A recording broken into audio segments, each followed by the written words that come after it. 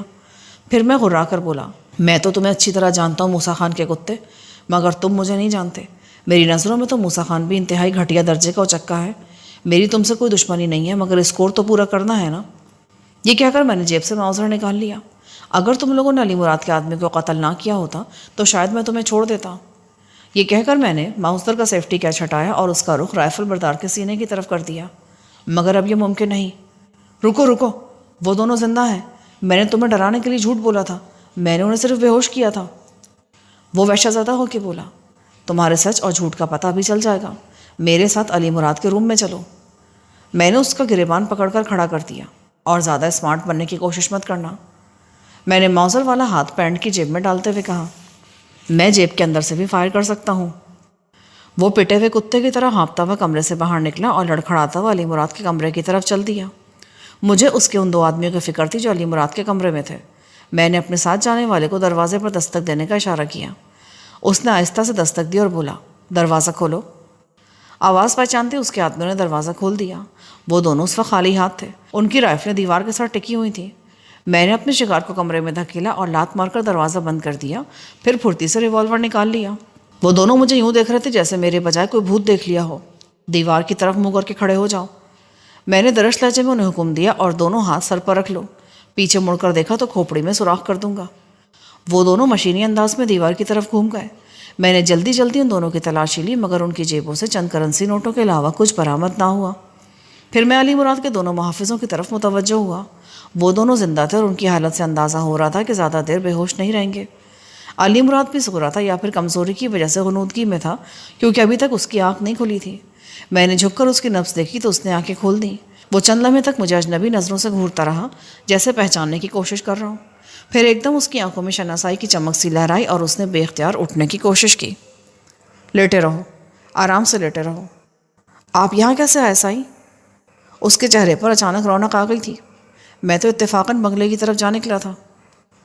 میں نے خون کی اس بوتل پر نظریں جماتے ہوئے کہا، جس میں سے قطرہ قطرہ خون علی مراد کے جسم میں منتقل ہو رہا تھا۔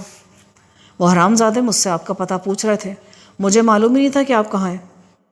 اس کی آواز سے کمزوری اور نقاہت ظاہر ہو رہی تھی، اور اگر معلوم بھی ہوتا تو ہرگز نہ بتاتا۔ مجھے تو انہوں نے زخمی کیا تھا یہاں پہنچ کر، لیکن میرے دونوں آدمیوں کو مار دیا۔ تمہارے دونوں آدمی خیریت سے ہیں، وہ صرف بے ہوش ہوئے ہیں۔ اس دوران میں میری نظریں حملہ آوروں پر جمی ہوئی تھیں، مگر وہ تو ایسے خوفزدہ تھے کہ اپنی جگہ پر ساکت ہو کر رہ گئے تھے۔ مجھے یہاں لانے والا بھی دیوار سے ٹیک لگائے کھڑا تھا۔ اب آپ اپنی امانت لے جاؤ، میں اب اس کی حفاظت نہیں کر سکتا۔ امانت کی بات چھوڑو، پہلے تم ٹھیک ہو کر گھر آ جاؤ، پھر امانت بھی لے لوں گا۔ میں نے وہ امانت بابا سائی کے پاس رکھوا دی تھی، وہاں سے آپ کسی وقت بھی لے سکتے ہیں۔ میں نے انہیں بتا دیا تھا کہ یہ سوٹ کیس کامران سائی کی امانت ہے۔ اچانک کمرے کا دروازہ کھلا تو میں بھڑک کر پلٹا اور برق رفتاری سے ریوالور نکال لیا، مگر آنے والے کو دیکھ کر میری نظریں جھک گئیں۔ وہ بابا سائی تھے، ان کے عقب میں کرم علی کے ساتھ ساتھ اشرف اور دھنی بخش بھی تھے۔ مجھے دیکھ کر وہ کھل اٹھے اور بے اختیار مجھے سینے سے لگا کر بولے، کامران بیٹا، تو بہت بے مروت ہے، 1 سال سے زیادہ گزر گیا، تو نے مجھے اپنی شکل تک نہ دکھائی۔ بابا سائی، حالات کچھ ایسے ہو گئے تھے کہ آپ سے رابطہ نہ کر سکا، پھر میں ملک میں تھا بھی نہیں، کچھ دن پہلے ہی یہاں واپس آیا ہوں۔ مجھے اخبارات کے ذریعے خبریں تو ملتی رہتی تھیں، مگر میں ان پر یقین نہیں کرتا تھا۔ اخبارات تو یوں بھی رائی کا پہاڑ بنا دیتے ہیں۔ یہاں علی مراد نے تمہارا کو سوٹ کیس میرے پاس رکھوایا تھا، تمہیں جب بھی ضرورت ہو مجھ سے لے لینا۔ ان کی امانت آج ہی لوٹا دے سائیں، انہیں اب اس کی ضرورت بھی ہوگی۔ علی مراد نے کہا، ٹھیک ہے، ابھی تم میرے ساتھ بنگلے پر چلو، تمہاری امانت میں ابھی تمہارے حوالے کر دیتا ہوں۔ پھر شاید پہلی دفعہ ان کی نظر حملہ آوروں پر پڑی۔ یہ کون لوگ ہیں بابا؟ کیا یہ تمہارے ساتھ آئے ہیں؟ یہ علی مراد کو قتل کرنے آئے تھے، مگر کامیاب نہ ہو سکے۔ انہوں نے علی مراد کے دونوں گارڈز کو بے ہوش کر دیا تھا، مگر عین وقت پر میں پہنچ گیا۔ ہم اسے قتل نہیں کرنا چاہتے تھے، وہی آدمی بھررائی ہوئی آواز میں بولا جس نے مجھے زخمی کر دیا تھا۔ ہماری دشمنی صرف تم سے ہے، ورنہ اسے تو ہم بہت پہلے ختم کر چکے ہوتے۔ اور کامران سے تمہاری کیا دشمنی ہے؟ بابا سائی درش لہجے میں بولے، ذاتی طور پر تو اس سے بھی کوئی دشمنی نہیں ہے، میں نے تو اس سے پہلے کامران کو دیکھا تک نہیں تھا، مگر میں تو حکم کا غلام ہوں۔ موسیٰ خان نے مجھے حکم دیا تھا کہ اچھا اب یہ بکواس بند کرو۔ بابا سائیں کو ایک دم غصہ آ گیا. پھر وہ دھنی بخش سے بولے, تم اور اشرف یہیں علی مراد کے پاس ٹھہرو اور دھیان رکھنا اب یہاں پرندہ بھی پر نہ مارنے پائے. ان لوگوں کو میں اپنے ساتھ لے جا رہا ہوں. انہوں نے حملہ آوروں کی طرف اشارہ کیا. میرے کتے کئی دن سے بھوکے ہیں, ہم پر رحم کرے سائیں, ہم تو موسیٰ خان کو بھی نہیں جانتے, ہمیں تو یہ غلام علی لایا تھا. وہ دونوں گڑ گڑا کر بولے جن کا رخ دیوار کی طرف تھا. گویا اس آدمی کا نام غلام علی تھا. میں نے بابا سائیں کو بتایا کہ دوسرے کمرے میں بھی ان کے 2 ساتھی بے ہوش پڑے ہیں. اب تم ان کی فکر چھوڑو, کرم علی ان کا بندوبست کر دے گا. بابا سائیں نے کہا. پھر وہ علی مراد سے مخاطب ہوئے, تم گھبرانا مت, میں اس وقت تک گوٹ نہیں جاؤں گا جب تک تم گھر واپس نہیں آ جاتے. چلو کامران, اب تم سے بنگلے پر چل کر بات ہوگی. بابا سائیں کی مرسڈیز پورچ میں موجود تھی. ڈرائیونگ سیٹ پر بیٹھا ہوا شخص بھی میرے لیے اجنبی تھا. اس نے آگے بڑھ کر بابا سائیں کے لیے پچھلی سیٹ کا دروازہ کھول دیا.